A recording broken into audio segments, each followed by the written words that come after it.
అందరికీ నమస్కారం అండి. మహాభారతం 18వ భాగానికి స్వాగతం. గాంధారికి 9 పుత్రులు, కుంతికి దేవతల వంటి 3 పుత్రులు కలిగారు. కురువంశ వధువులలో మాద్రి ఒకటే సంతానం లేనిదైంది. తనకు సంతానం కావాలనే కోరిక ఆమెకి ఉంది. కానీ కుంతికి ఏడాది ఒక బిడ్డ పుడుతూ ఉంటే ఆ సమయంలో తనకి బిడ్డలు కావాలని చెప్పడం భావ్యం కాదనుకుంది. కుంతి ఇక సంతానాన్ని కనను అని చెప్పడంతో ఆమె తన కోరిక బయటపెట్టింది. పాండువు ఏకాంతంగా ఉన్నప్పుడు ఆమె అతడి వద్దకు వెళ్ళింది. కురునందన, నువ్వు సంతానోత్పత్తి చేయలేని స్థితిలో ఉన్నావు. అయినా నేనెన్నడూ బాధపడలేదు. వంశం వలన నేను కుంతి కంటే శ్రేష్ఠురాలిని. అయినా ఆమె నీకు పట్టమహిషి అయిందని, నేను ఆమె కంటే తక్కువ స్థాయిలో ఉన్నానని నేనెన్నడూ బాధపడలేదు. గాంధారి ధృతరాష్ట్రులకు 9 కుమారులు కలిగారని తెలిసినా నేనెన్నడూ అసూయకు గురి కాలేదు. నేను కుంతీదేవి నువ్వు శాస్త్రోక్తంగా వివాహం చేసుకున్న భార్యలం. నీ ప్రేమానురాగాలు, నీ వలన సౌభాగ్యము మా ఇద్దరికీ సమానంగా ఉండాలి. కుంతీదేవికి 3 కుమారులు కలిగారు. నేను మాత్రం సంతానహీనురాలిగానే ఉండిపోయాను. కుంతీదేవి ఏ విధంగా సంతానం పొందిందో అదేవిధంగా నేను సంతానం పొందడానికి ఆమె దయతో సహకరిస్తే అది ఆమె నాపై చూపిన అనుగ్రహంగా భావిస్తాను. దానివల్ల నీకు మేలవుతుంది. ఆమె సవతి కావడంతో నేను స్వయంగా అడగలేకపోతున్నాను. నీకు నా పట్ల ప్రేమానురాగాలు కలిగేలా నేనింతవరకు నిన్ను సేవించి ఉంటే నా కోసం కుంతి ఆ మంత్రం ప్రయోగించేలా చెయ్యి అంది. పాండువు ఆమె పట్ల సానుభూతి వ్యక్తం చేశాడు. మాద్రి, ఇదే విషయం నేను కొంతకాలంగా ఆలోచిస్తున్నాను.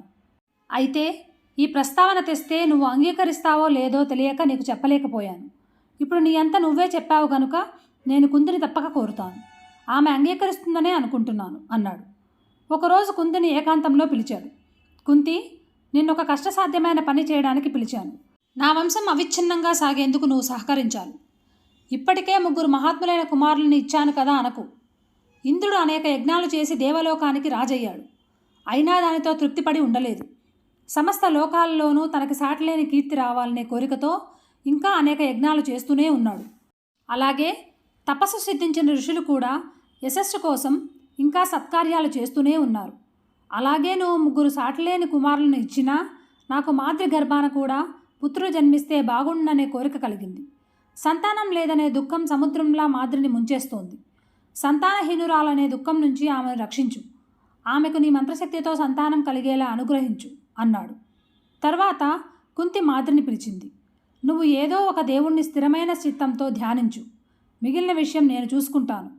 ఆ దేవుడి వంటి కుమారుడు నీకు తప్పక కలుగుతాడు అంది. మాద్రి బాగా ఆలోచించి అశ్విని దేవతల్ని ధ్యానించింది. వారు ఆమెకి కవలలని ప్రసాదించారు. ఆ కవలలు పుట్టగానే అశరీరవాణి ఇలా అంది.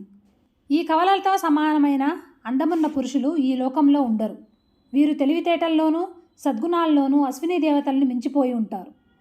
వసుదేవుడు పంపిన కాశ్యపుడు అనే పురోహితుడు శతశృంగ పర్వతం మీద ఉన్న ఋషుల సమక్షంలో పాండవ సంతానానికి శాస్త్రోక్తంగా నామకరణం చేశారు.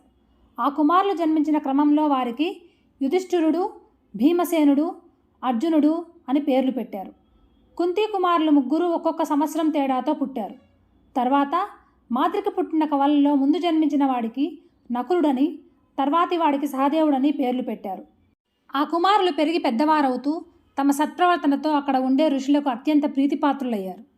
మాద్రికి మరొకసారి సంతానం కలగాలని పాండువుకి కోరిక ఉంది. అతడు ఆ మాటే కుంతితో చెప్పాడు. కుంతి అందుకు సహకరించనని చెప్పింది. రాజా, ఆమె ఒక దేవుణ్ణే ధ్యానిస్తుందని భావించి నేను ఆమెకు సహకరించాను. కానీ నా సవతి నన్ను మోసం చేసింది. 2 దేవతల్ని ఒకేసారి ధ్యానించి ఒకే కాన్పులో 2 కుమారులని కన్నది.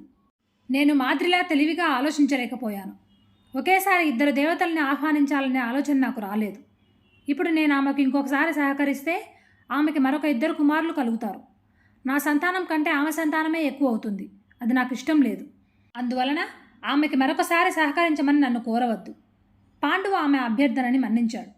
పాండవులు దినదిన ప్రవర్ధమానంగా పెరుగుతున్నారు. శుకుడు అనే రాజు భూలోకమంతటినీ జయించి రాజ్యం పాలించాడు. చివరకు వానప్రస్థానాశ్రమం స్వీకరించి శతశృంగ పర్వతం మీద తపస్సు చేస్తున్నాడు. అతడు పాండుపుత్రులకు యుద్ధ విద్యలు నేర్పాడు. భాగం ఇంతటితో సమాప్తమండి. నమస్కారం.